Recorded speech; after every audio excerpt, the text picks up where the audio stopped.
வாரத்தின் முதல் நாளில் விடியற் காலை நேரம் கீழ்வானின் கதிரவன் போல் இயேசு உயிர்த்தெழுந்தார். இயேசு உயிர்த்தெழுந்தார். அல்லேலூயா அல்லேலூயா அல்லேலூயா அல்லேலூயா அல்லேலூயா.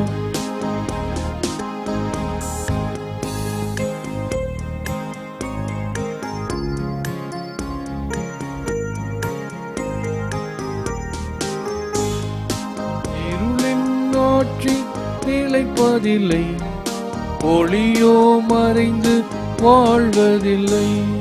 சிலுவைகள் இறப்பி முடிந்துவிடும், உயிர்ப்போ முடிவினில் பிறந்துவிடும். இழப்போம் தீமை, பிறப்பது நன்மை, பிறப்பது நன்மை. இறப்போம் நீதி, உயிர்ப்பது உண்மை. அல்லேலூயா அல்லேலூயா அல்லேலூயா.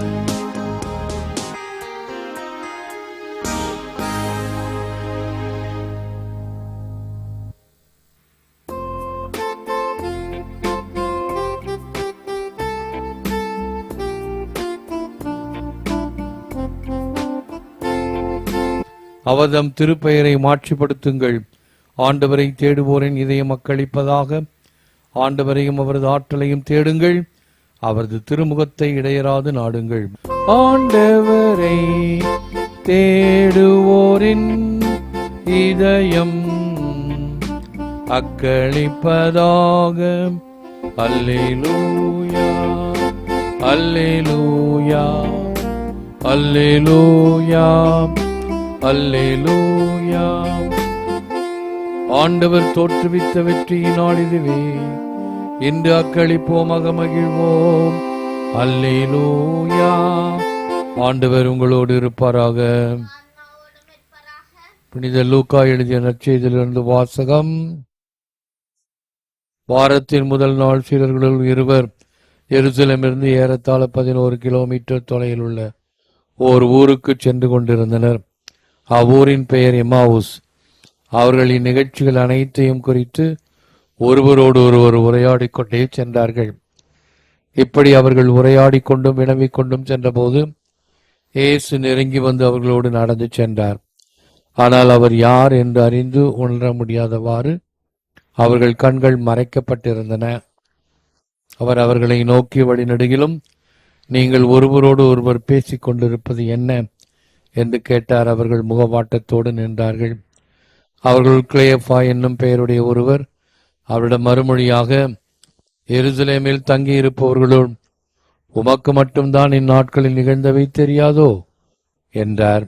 அதற்கு அவர் அவர்களிடம், என்ன நிகழ்ந்தது என்று கேட்டார். அவர்கள் அவரிடம், நாசரேத்து இயேசுவை பற்றிதான் பேசுகின்றோம்.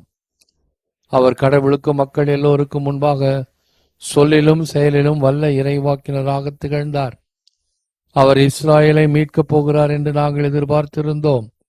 ஆனால் தலைமை குருக்களும் ஆட்சியாளர்களும் அவருக்கு மரண தண்டனை விதித்து சிலுவையில் அறைந்தார்கள். இவை எல்லாம் நிகழ்ந்து இன்றோடு 3 நாட்களாகின்றன. ஆனால் இன்று எங்களைச் சேர்ந்த பெண்களுள் சிலர் எங்களை மலைப்புக்குள்ளாக்கினர். அவர்கள் விடியற்காலையில் கல்லறைக்கு சென்றார்கள். அவருடைய உடலை காணாது திரும்பி வந்து வானதூதர்களை கண்டதாகவும் இயேசு உயிரோடு இருக்கிறார் என்று அவர்கள் கூறியதாகவும் சொன்னார்கள். எங்களோடு இருந்தவர்கள் சிலரும் கல்லறைக்கு சென்று அப்பெண்கள் சொன்னவாறே இருக்க கண்டனர். ஆனால் அவர்கள் இயேசுவை காணவில்லை என்றார்கள். இயேசு அவர்களை நோக்கி, அறிவிலிகளே, இறைவாக்கினர்கள் உரைத்த எல்லாவற்றையும் நம்ப இயலாத மந்த உள்ளத்தினரே, மெசியா தாம் மாட்சி அடைவதற்கு முன் இத்துன்பங்களை பட வேண்டுமல்லவா என்றார். மேலும் மோசே முதல் இறைவாக்கினர் வரை அனைவரின் நூல்களிலும் தம்மை குறித்து எழுதப்பட்ட யாவற்றையும் அவர் அவர்களுக்கு விளக்கினார். அவர்கள் தாங்கள் போக வேண்டிய ஊரை நெருங்கி வந்தார்கள். அவரோ அதற்கு அப்பால் போகிறவர் போல காட்டிக்கொண்டார். அவர்கள் அவரிடம், எங்களோடு தங்கும், ஏனெனில் மாலை நேரமாயிற்று, பொழுதும் போயிற்று. என்று கூறி கட்டாயப்படுத்தி அவரை இணங்க வைத்தார்கள். அவர்களோடு அவர் பந்தியில் அமர்ந்திருந்த போது அப்பத்தை எடுத்து கடவுளை போற்றி பிட்டு அவர்களுக்கு கொடுத்தார். அப்போது அவர்கள் கண்கள் திறந்தன. அவர்களும் அவரை அடையாளம் கண்டு கொண்டார்கள். உடனே அவர் அவரிடமிருந்து மறைந்து போனார். அப்போது அவர்கள் ஒருவரை ஒருவர் நோக்கி, வழியிலே அவர் நம்மோடு பேசி மறைநூலை விளக்கும் போது நம் உள்ளம் பற்றி எரியவில்லையா என்று பேசிக்கொண்டார்கள். அந்நேரமே அவர்கள் புறப்பட்டு எருசலேமுக்கு திரும்பி போனார்கள். அங்கே 11 அவர்களோடு இருந்தவர்களும் குழுமி இருக்க கண்டார்கள். அங்கு இருந்தவர்கள், ஆண்டவர் உண்மையாகவே உயிருடன் எழுப்பப்பட்டார், அவர் சீமோனுக்கு தோற்றமளித்துள்ளார் என்று சொன்னார்கள். அவர்கள் வழியில் நிகழ்ந்தவற்றையும் அவர் அப்பத்தை பிட்டு கொடுக்கும் போது அவரை கண்டுணர்ந்து கொண்டதையும் அவர்களுக்கு எடுத்துரைத்தார்கள்.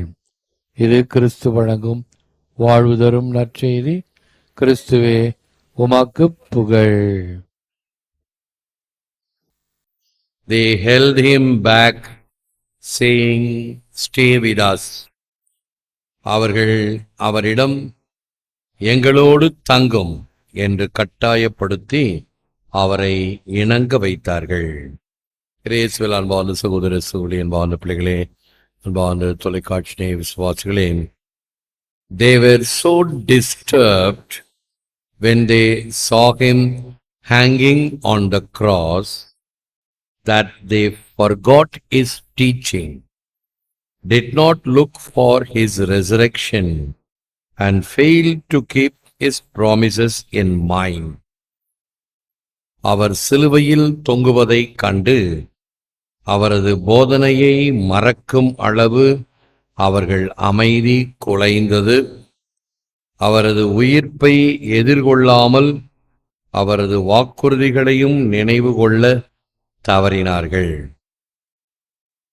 மனிதனுடைய மனம் எப்பொழுதுமே நன்மைகளை மறந்துவிடும், தீமைகளை மனதில் தக்க வைத்துக் கொள்ளும். உன் மனதில் தேவையில்லாதவைகளை அப்புறப்படுத்தி நல்லவைகளை மட்டும் தக்க வைத்துக் கொண்டால் உன் மனமும் உன்னுடைய வாழ்வும் ஒரு உந்துதலோடு வேகமாக இயங்கும்.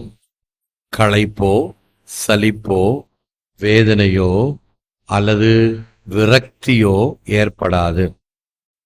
நவீன காலத்தில் அதிகமாக இருக்கக்கூடிய நோய் இந்த ஸ்ட்ரெஸ் அண்ட் ஸ்ட்ரெயின். வாழ்க்கையில் இருக்கக்கூடிய பல வகையான பொறுப்புகளோ அல்லது இந்த பிரச்சனைகளை எப்படி நான் தீர்க்க முடியும், செய்ய முடியும் என்கின்ற அதீத கவலை வேண்டும். இதை எப்படி நான் செய்ய வேண்டும்? வீட்டிலே என் பிள்ளைக்கு திருமணம் புரிய வேண்டும், வீட்டிலே என் பிள்ளைக்கு நல்ல படிப்பை தருவதற்கு நல்ல பள்ளிக்கூடங்களில் போய் சேர்க்க வேண்டும், விடுதியிலே சேர்க்க வேண்டும். இவைகளெல்லாம் முயற்சிகள் செய்ய வேண்டும். அதனால் ஏற்படக்கூடிய அங்கலாய்ப்பு சாதாரணமாக இருக்கும். அதை விடுத்து தேவையில்லாத கவலைகளை மனதில் போட்டு உன்னுடைய தூக்கத்தை கெடுக்கும் அளவிற்கு இவைகள் உனக்கு பிரச்சனை செய்யக்கூடாது. இரவில் படுத்ததும் அடுத்த 2 நிமிடங்களில் தூக்கம் உன்னை கவினால் உன்னுடைய மனம் எத்தகைய பிரச்சனைகளும் இல்லாமல் இருக்கிறது. உடலும் அதே போன்று எந்த விதமான நோய்வாய் இல்லாமல் இருக்கிறது என்ற அர்த்தம். நம்மிடம் அநேகர் பேசுகிறார்கள், பழகுகிறார்கள், நல்ல வார்த்தைகளை கூறுவார்கள்.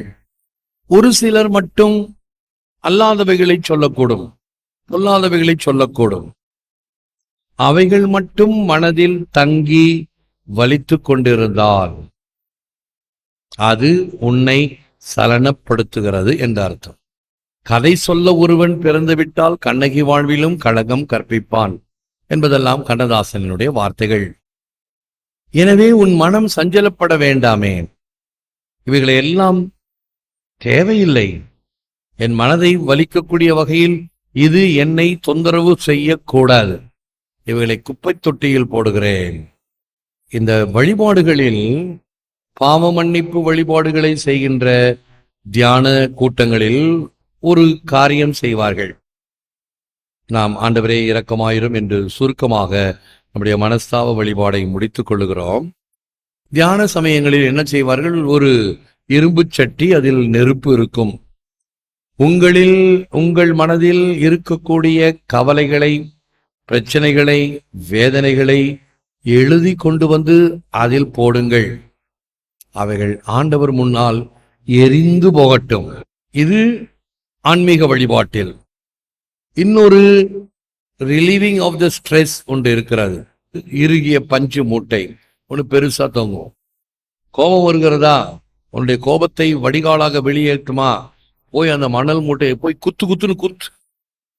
எல்லாம் எதை காட்டுகின்றது? மனத்தில் எப்படிப்பட்ட சஞ்சலம் இருக்கிறது, அவைகளை நீக்கிவிடு. You were with me, but I was not with you. இயேசு நம்மோடு இருக்கிறாரா? அவரை விட்டு வெகு தூரம் சென்று விட்டோமா? நீர் என்னோடு இருந்தீர், ஆனால் நான் உம்மோடு இருக்கவில்லை. Whether at the altar or on the road, the Lord is not far from those who believe.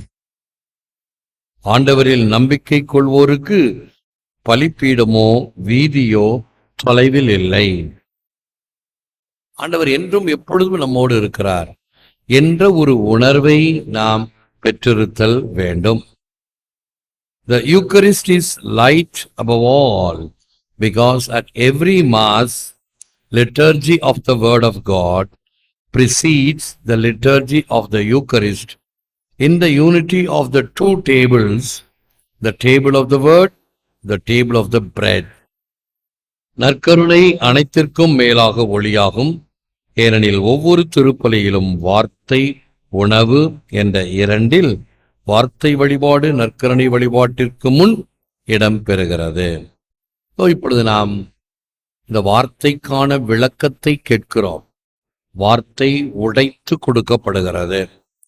இன்றைய நற்செய்தியினுடைய சாரத்தை வைத்து தியானிக்கின்றோம். ஆண்டவருடைய பிரசன்னத்தில் எந்த ஆண்டவர் அன்று எம்மாவூஸ் சீடர்களுக்கு தோன்றி அவர்கள் பேசுவதை கேட்டுக்கொண்டு விளக்கம் தருகிறார்.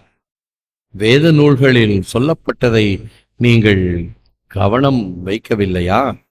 நினைவு கூறவில்லையா?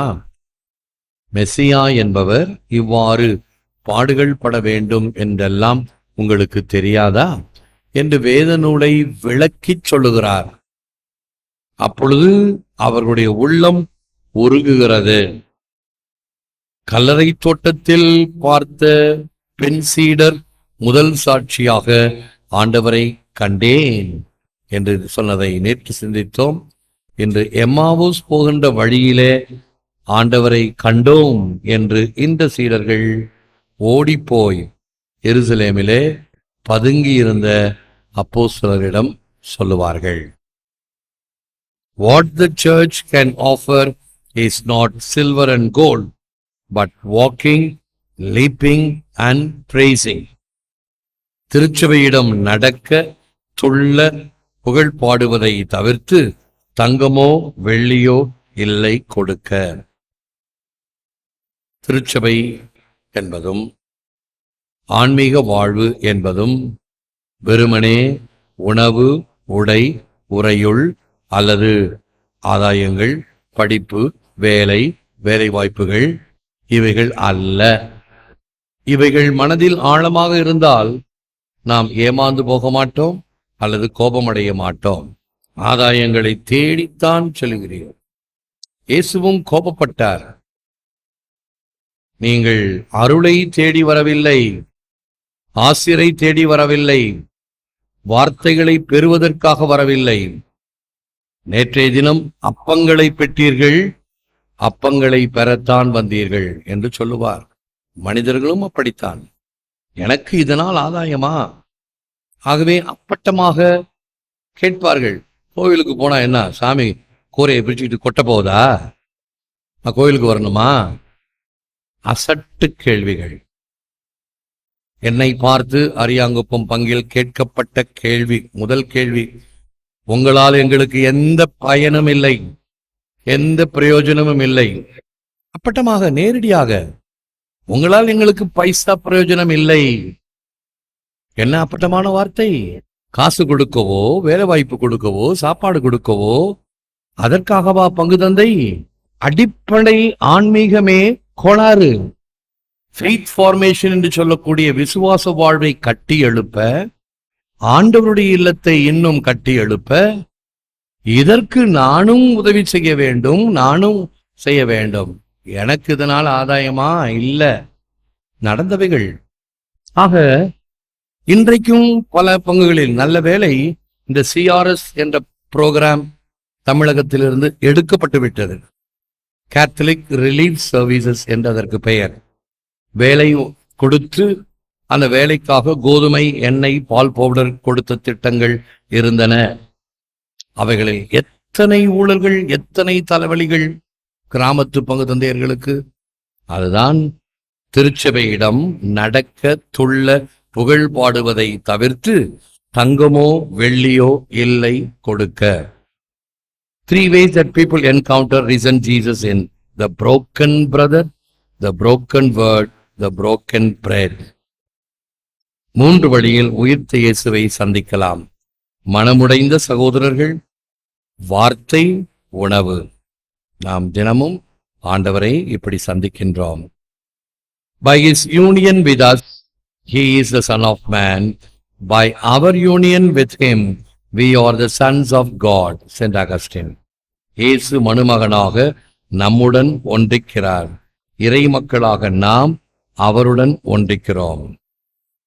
Abide with me, fast falls the eventide. The darkness deepens. Lord, with me abide. Change and decay in all around I see. O thou who changest not, abide with me. Hold thou thy cross before my closing eyes. Shine through the gloom and point me to the skies. Heaven's morning breaks, earth's vain shadows flee. In life, in death, O Lord, abide with me. என்னோடு தங்கும் ஆண்டவரே, முழந்தாள் இருப்போம். என்னோடு தங்கும் ஆண்டவரே, இருள் சூழும் இந்த வேளையிலே என்றும் நிலையானவரே, அழிவையும் மாற்றத்தையுமே காணும் என்னோடு தங்கும். மூடும் என் கண்கள் முன் உம் திருச்சிலுவையை உயர்த்தும். விண்ணக விடியலில் மன்னக இருள் விலகுகிறது. வாழ்விலும் சாவிலும் என்னோடு தங்கும். வார்த்தை வழியாக, இந்த நற்கருணை வழியாக எம் ஆன்மீக வாழ்வை திடப்படுத்தியருளும். ஆண்டவரே, நீர் ஒன்றே போதும். நீர் எம்மோடு இருந்து தங்கும். எம்மில் தங்கி, எம் வாழ்வில் தங்கி எம்மோடு செயலாற்றும். ஏற்று வர மருளும் இறைவா, காக்கும் கரங்களினால். ஆமென், ஆமென்.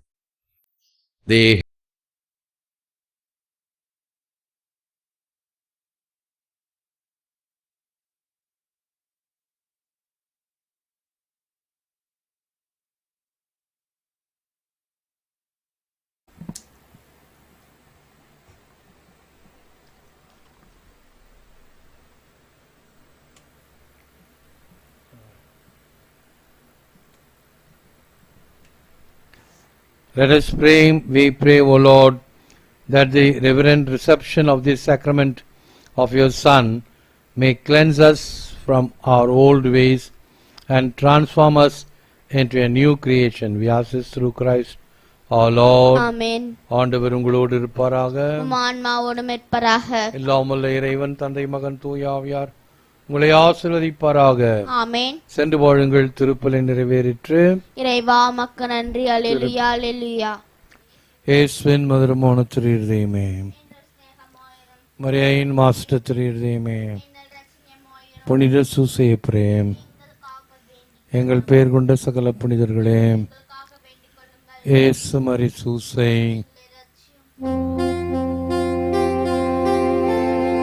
எங்கள் எல்லோருக்காகவும் எந்நாளும் காத்திருக்கும் கருணை ஆண்டவரே, நன்றி புகழ் உமக்கே. நற்கருணை ஆண்டவரே, நன்றி புகழ் உமக்கே. தந்தை மகன் தூய் ஆவியின் பேராலே இயேசுக்கே புகழ். Good morning and God bless all of you.